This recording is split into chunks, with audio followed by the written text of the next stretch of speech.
अब कॉर्निया के बाद फिर हम आइरिस की बात करेंगे। तो कॉर्निया के ठीक पीछे देखिए, ये कॉर्निया है, कॉर्निया के ठीक पीछे एक पतली झिल्ली दिख रही है आपको, ये ही कहलाती है आइरिस। ये आइरिस कहलाती है, ये कहलाती है आपकी आइरिस। आइरिस का जो कार्य होता है वो ये होता है कि आइरिस जो पुतली है, ये आइरिस है, और आइरिस के ठीक बीच में, आइरिस के ठीक बीच में एक छोटा सा बिंदु है, इसे पुतली कहते हैं। तो आइरिस का जो कार्य होता है वो पुतली के आकार को नियंत्रित करना। और पुतली का जो कार्य है, पुतली का क्या कार्य है?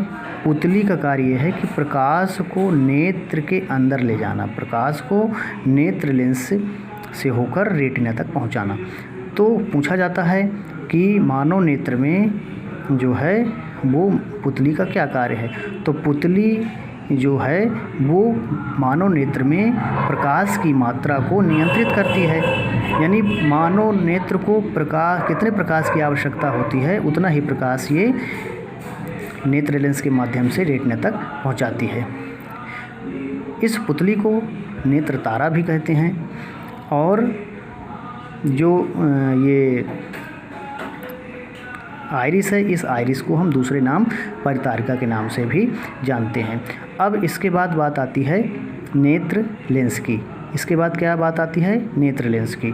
तो पुतली के ठीक पीछे, पुतली के ठीक पीछे प्रोटीन पदार्थ का एक पारदर्शक मुलायम पर्दा होता है, जो द्विउत्तल लेंस होता है। द्विउत्तल लेंस का मतलब कि इस लेंस में दो पृष्ठ हैं और दोनों पृष्ठ उत्तल हैं, इसलिए इसे द्विउत्तल लेंस कहते हैं।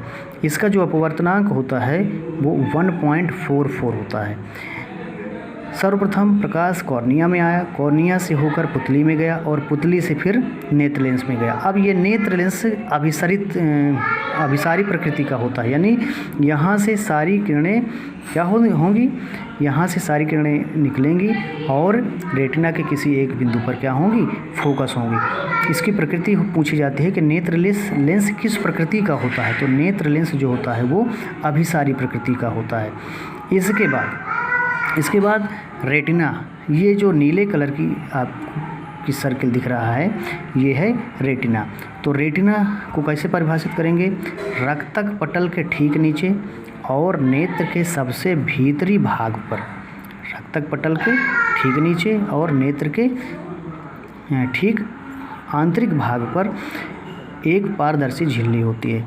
इसे हम क्या कहते हैं? इसे हम रेटिना कहते हैं। रेटिना का जो कार्य होता है वो क्या होता?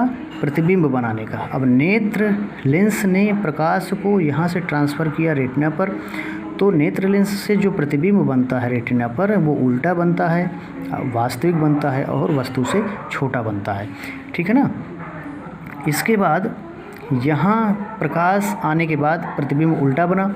अब यहीं पर जो ये रेटिना है, इस रेटिना पर बहुत सारी तंत्रिकाएं होती हैं और ये बहुत सारी तंत्रिकाएं एक साथ मिलकर यहाँ से जो ये प्रकाश है वो प्रकाश को मस्तिष्क तक पहुँचाती हैं और इस मस्तिष्क पर फिर प्रकाश के पहुँचने के बाद क्या होता?